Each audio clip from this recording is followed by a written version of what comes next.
employer recruitment preferences. Although yesterday we were covering the topics of recruitment, today we also want to bring your attention to this critical element of the employee life cycle where we can really impact the diversity of our workforce. To discuss that, I have with me Karolina Korzeniewska from Antal. Hi, Karolina, can you hear me right? Yes, thank you. Hello, everybody. Hello. Hi, Karolina. We can also hear you perfectly. So finally, the technology is with us. Thank you for finding time to discuss this very important element of the employee life cycle, recruitment and expectations versus D&I values.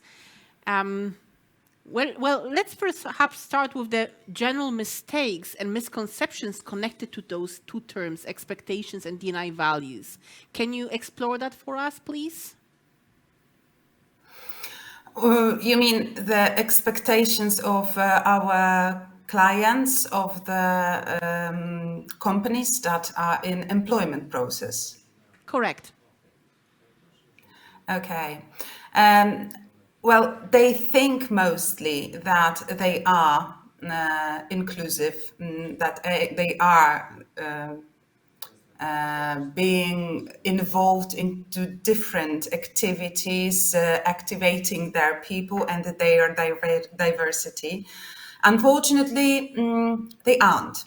So the biggest problem is with the awareness of what it actually is. And I really, really liked the previous speaker's statement that it is not only a fashion, that it is not the directive, that it should be the way of thinking and the way of approaching other people, and generally how do we cooperate with the teams in the companies. So basically there is no big signs or open discrimination in the processes, but there is lack of thinking, lack of open-mindedness that would let them go further and better with the topic of diversity and inclusion. Mm-hmm. You're let me use the word, a vastly experienced recruiter, right? You did that job for a long time already, so it's your field of expertise. Yes, I've been in Antal for 11 years. I've been recruiter in banking and insurance sector. I was in SSC BPO, and currently I am managing a crowd staffing platform, which I'm really proud of because it is extremely inclusive and diverse society of professional recruiters from all around the world, I might say. And well, we have no borders. Only the proficiency in recruitment matters, and I have a pleasure to cooperate with really great variety of people 11 years, on the platform. 11 years of experience in that field, so that really gives you a good understanding of that part of the business. My lucky number, if I were to say I believe in numbers. You see, so special number for Łukasz. What do you think recruiters, recruiting companies can do in improving the processes, recruitment processes, to make them optimized for inclusion and diversity? What can be changed there? Oh, lots can be changed, but the mindset is the key. Basically, most of hiring managers or HR managers or recruiters inside the companies, they are targeting, let's say, regular persons. Individualities are not treated, they are not treasured as they should be. And we, even if we find fantastic person that is not common, that fulfills all the expectations, there is very often quite a lot of negotiations between the parties in order to make the extraordinary candidate to look more ordinary during the recruitment process. If we face, for example, not so open or very introvertic manager, we need to advise, guide, and coach our candidate to meet the standards, and then we will let him, the company will let him thrive. So the recruitment process, unfortunately, very often is an act.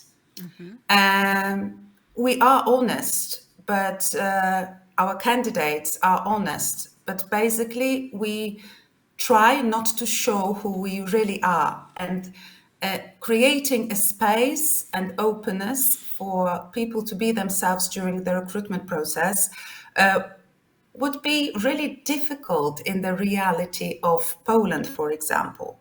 It is it is better, let's say, in Czech. I can see also difference in plus for Hungary. These are also the markets I'm cooperating with.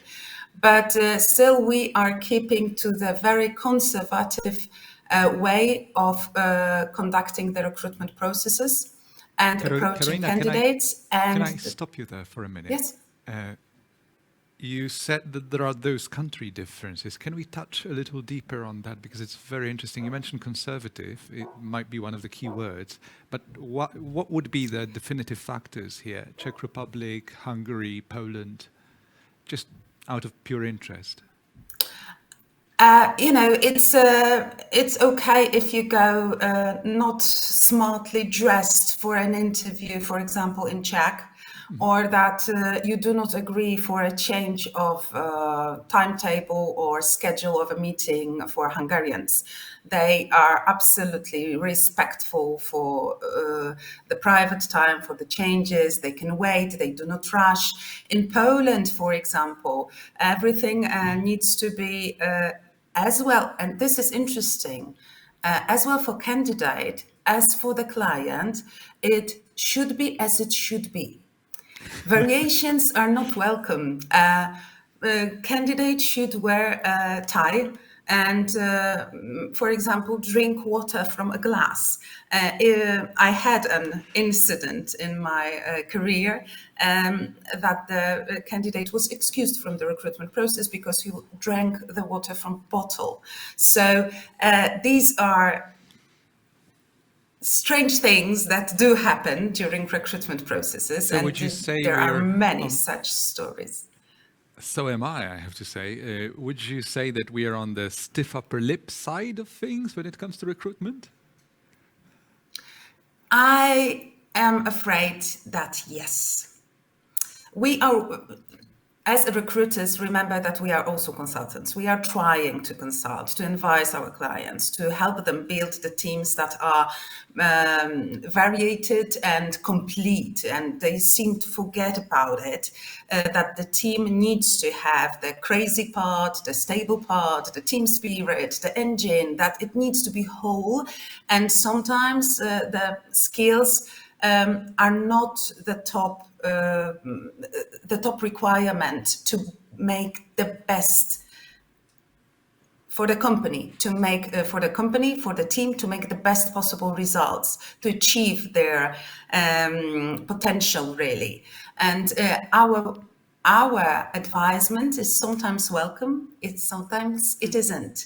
And in the cases it isn't, they prolong the recruitment processes. Everybody has to see everybody. 10 people needs to be involved in the recruitment process, and it needs to be like that, step by step, according to the system, and no exceptions.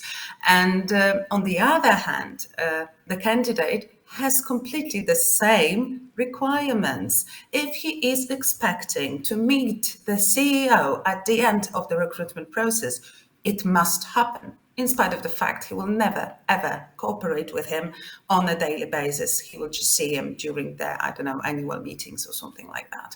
But if something was promised, it must be delivered. So there is no flexibility within the recruitment process.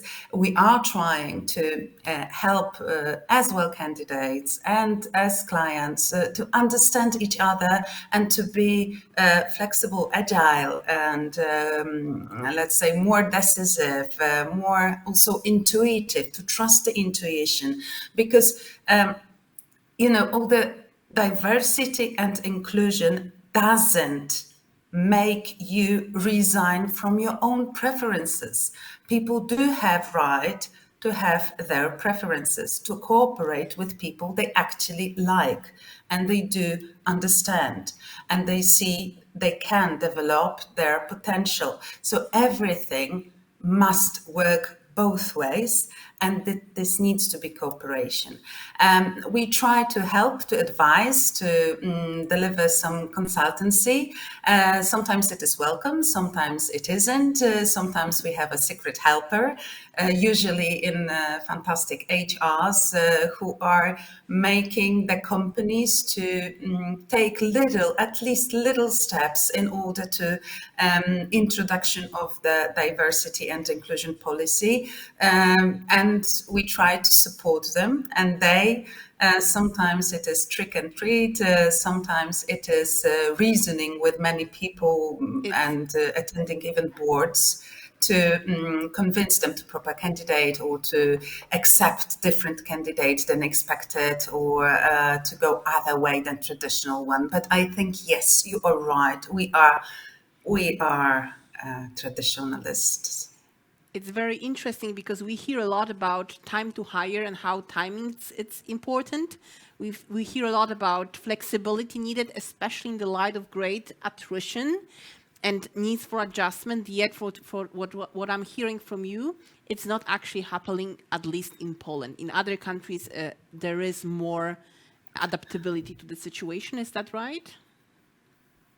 It is much better than it was. The pandemic, let's say, speeded up many things. So we don't have to meet face to face anymore and wait 2 weeks for the proper slot. So it goes faster. But in some companies, I wouldn't like to. I hate such generalization, the entire Poland, but there are still cases. You ask what can be changed, and this can be changed. Sometimes it requires many people, lots of effort and change of processes inside HRs or even entire company to overcome some obstacles. But we are getting there. A bit is slow, but we are getting there. It's a process. My point it's a is journey. more that Polish people are dedicated to some kind of rules, that if we agree on 4 stages of the recruitment process, there must be 4 stages of the recruitment processes. If you tell Karolina. the candidate that he was absolutely excellent and he doesn't need the 3rd stage, he will be, well, something went wrong. It should be 4 Well, stages, and I got only 3. Before So we wade too deep, perhaps, into the stereotype territory, tell me, because this experience, long-standing experience of yours is super interesting, but and clearly some awareness raising is required around those cultural issues and recruitment. Tell me, is this something that sociologists and psychologists confirm in their studies as a phenomenon in cooperation with employers, or is this something that you get from meetings with other recruiters and people who talk shop, so to say, around recruitment? Well, I think it's our inside knowledge. We are basing on it all our work and experience. We are keeping the knowledge inside the company, passing it From generation to generation. And from generation to generation of recruiters, yes. So we should be sending a bunch of scientists and media to you, I suppose, to explore this topic deeper. They are already cooperating with us. We are cooperating on with one of the universities on lie detector. So we are. How timely? We are. Sorry. How timely? It's a joke. Yes. We are recording some of the meetings with the acceptance, obviously, of our candidates. So the interviews are recorded and analyzed by the scientists in order to introduce some artificial intelligence into interviews via internet. There are some other projects, very much scientific projects that we are running as a company and developing still. Our crowd staffing platform is on a stage 2, but we have full plan already on a stage 3 to be wider, get deeper, and cooperate with fantastic recruiters from all over the world, of all the races and all the beliefs and whoever they are. Well, diversity of the recruitment panel is also impacting the final result, right? There are no doubts about it. We have one question from Ariadna. So how do you adapt the cooperation with hiring manager to make sure that, to make the recruitment process more open to various personalities, other personal characteristics? How do you adapt the cooperation with hiring managers? Well, it takes years. In my case, in my colleagues' case, usually to build this kind of trust that they trust that you know better than themselves, it takes time, experience, and working together for quite a long time. Karolina, it's hardly a comforting answer, is it? Well, I hope in other countries it's different, but I must tell you the story of one of my fantastic clients. I was trying to get this company, it's a huge company, for 2 years. During these 2 years, I've managed to have lunches, I think, with all the managers, all the board members, and the CEO as well. I've known them, I befriended them somehow. We came to some private contacts. It was formally impossible for us to cooperate. But I started advising anyway, couldn't help myself. I've already known the company, the competition. I was expert in that field. I knew everybody in my specialization. Everybody, that's too much, but I was really good. So they trusted me, and then came the time when we were able to cooperate, and I could actually say and prove to them that you don't need to replace that person, but the other, because your team is dysfunctional due to this and this behaviors, tasks, things, that you need a variation. They need to trust you that introducing extraordinary people into the team will bring profit, that he needs basically the manager, the CEO or the HR must trust that you know what you're doing, advising them that they need some different values, different people, different characters to create proper working place environment that will support the actual business, because they are about business. If you tell them that trust, conflict, commitment, and accountability must be found in every team in order to create proper result. Yes, so Karolina, proving yes. Yes, proving that getting trust is the basics in order to let them experiment with you, because they need to try first, then they will And that believe. all takes time, right? We've heard about the time factor a lot already during those 2 days. Being patient and being equipped for the D&I journey, it's definitely one of the recommendations we can give to all our listeners. Karolina, thank you for sharing your great experience with the audience, with us here in the Krakow studio. It was great to have you here today. Thank you for joining us. Thank you, Karolina. It was my very pleasure. I will stay with you on the other side. Thank you very much. Fantastic. Please do. Thank you.